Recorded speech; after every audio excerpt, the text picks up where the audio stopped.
Welcome to the Blue Line Gang Exposed. My name is Taylor and I am your host.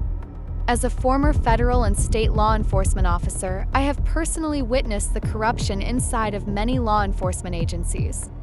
But today, the one that boils my blood the most is the national epidemic of child sexual predators who wear the badge of honor and abuse their authority for their own sexual gratification that destroys the souls of our children.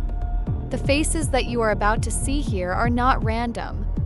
They are real law enforcement officers in Florida who have been arrested for sex crimes against children between 2020 and 2025, many of which have already been convicted, and some who are still waiting for their day in court.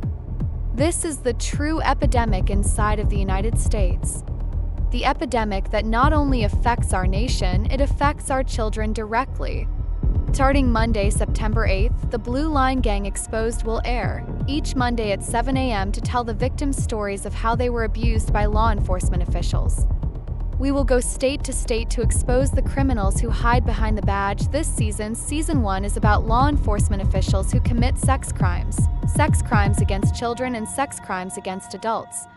In Episode 1, Marissa, a 10-year-old little girl, tells her story of how a school resource officer at her elementary school molested her and her best friend Tanya.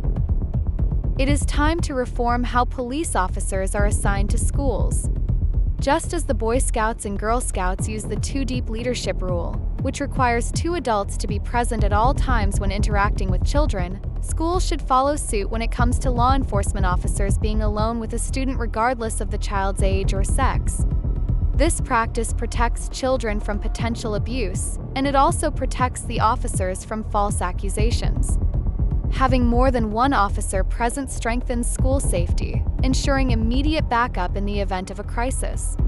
Especially since the purpose of school resource officers is to keep your child safe and everyone else at that school.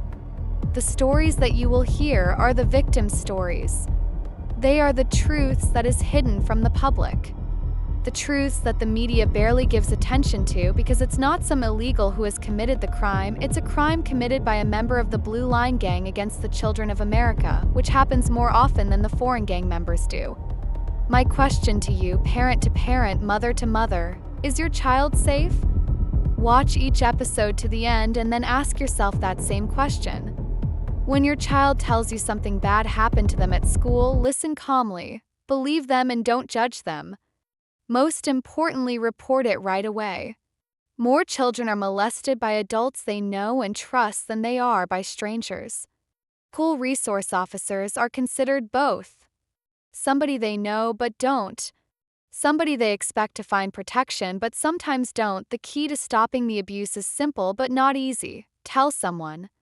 Tell a parent, a teacher, a counselor, a coach, anyone you trust, no matter what threats were made against you. Silence protects predators. Speaking up protects you, your friends, and every child that could be next. Join us each Monday at 7 a.m. on YouTube, Facebook, Spotify, and TikTok and other listening platforms. Like and subscribe and leave your comments. Final note to parents. It is not paranoia to stay alert, it is protection. Abusers often groom both children and parents to lower their defenses. Staying educated, asking questions, and trusting your instincts are acts of love and safety. Awareness saves lives. Silence lets predators continue.